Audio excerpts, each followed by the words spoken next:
Today on Treasure Hunting America, we'll travel to Grants Pass, Oregon to meet with Frank Serroni, who's gained the reputation of an expert treasure hunter.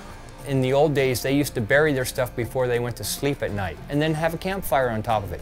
Or they'd bury it behind a log or a tree because they were afraid of being robbed, bushwhacked, Indian attacks, and there was so much disease and stuff and people that were famished or on hard times, a lot of them didn't make it through the night and nobody knew where they buried their stuff. It's just waiting to be found, and I'm gonna look for it. Then we'll meet Dennis McDaniels, who first found out about metal detecting while playing on a baseball team. I was playing in the outfield on a slow pitch league. There were some people out metal detecting out past me, and I got fascinated watching them trying to play the game at the same time. And after the game, I walked over to one of the gentlemen that was detecting and watched him dig up a couple coins, a ring, and then he showed me some of the other items he had found. Sort of got bit by the bug for metal detecting. All coming up on Treasure Hunting America.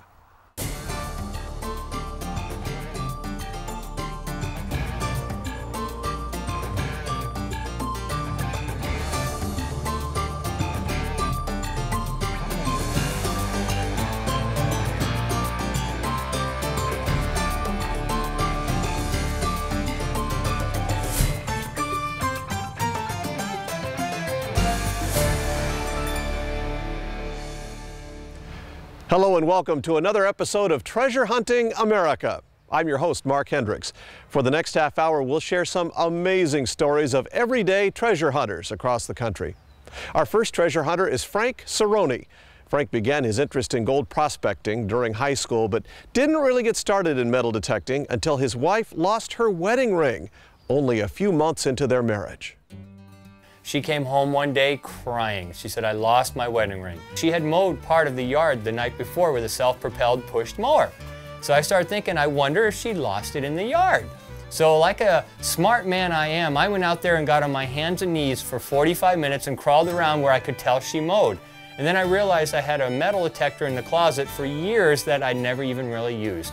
And then I metal detected the strip where she was, and I didn't find it. Then I thought, what if it was outside of the zone when she mowed it, being on her left hand, maybe it fell right outside. I found it. We both went straight to the park and we were taking turns and we got into our first fight metal detecting.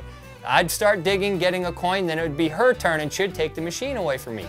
So within a week we had 2 machines and now we got 6 machines. That was 1996. Yeah, so I'm fairly new at it really. I've only been doing it less than 10 years. And I average close to 5,000 coins a year. As soon as you come to visit us, you're meted by a gold miner holding a nice 1-ounce nugget up there. Gives you inspiration that you know you're coming to a treasure hunter's house. Up above him is a bunch of gold mining stuff I found metal detecting on private property where there used to be heavy-duty mining operations. An old hand-forged pick, the old shovel and a pan, an old wooden handle frying pan and a dinner plate. The old saw blade used to cut the firewood for a bucket line dredge that shut down in 1943. And it was originally steam powered, so they had to cut the wood if they wanted to dig the gold. So some poor guy was cutting wood every single day just to find gold. And here's our Camptown Katie, our guard dog, and her mining cabin, of course, is an old miner's cabin. And it's complete. It's got a swinging door on it and the old wood stove pipe coming out so she stays warm when the weather's cold. We got her because one year I was metal detecting up in the mountains on my mining claim and I had my headphones on and you don't hear a heck of a lot, and I looked up and I had a cinnamon bear charging right at me. And thank God I read a lot of books on what to do if a bear charges you. And I hope you all know you don't run. You stand still, you make yourself look as big as you can, and as soon as I did that, the bear stopped about 6 feet from me. He got up on his back too and started roaring and growling at me. After about a 10-minute standoff, he walked away. When I came home, I told my wife, I gotta get a dog. So because of that, I got myself a mining dog now, and I've never had a problem with a bear since because she barks like crazy and they go the other way. When I was in high school, I knew I was gonna earn my living 100% outdoors. I was not gonna punch a time clock. I was not gonna wear a suit and tie. None of that was gonna affect my life, and it never has. I've earned my living outside ever since the day I got out of high school. I love looking for stuff. Here's an old token from Apollo 11 when they walked on the moon, 1969. And I found this here in a yard, and it's got the astronauts walking around. It looks like he's got a metal detector. And that's one reason I really like this one. I don't know what he's probing for up there, but I like him right off the bat. This is my Carmel Mission holy water bottle. And it's really cool, and it has a date on one side. It says 1776 on it. It says Carmel Mission. And I had an appraiser appraise that at $300. And I've had people try to buy it off of me. Nope, not going to sell it. I'm keeping this one because I know I will never be able to replace it. Here's an old Masonic penny, also made right here in the United States. And it's from the old Masonics. And I didn't know what this was. It has a log, it has an axe in it, it has a bird flying with an olive branch in its mouth. It's as American as apple pie. And when I took it in to the coin shop, I said, what is this thing? It says 1 penny, there's no date. He knew what it was, and he told me it was an old Masonic penny. So those people were making their own money. So be it, I found one of their coins. When we return, Frank will take us out on the river to hunt for coins and jewelry. Don't go away.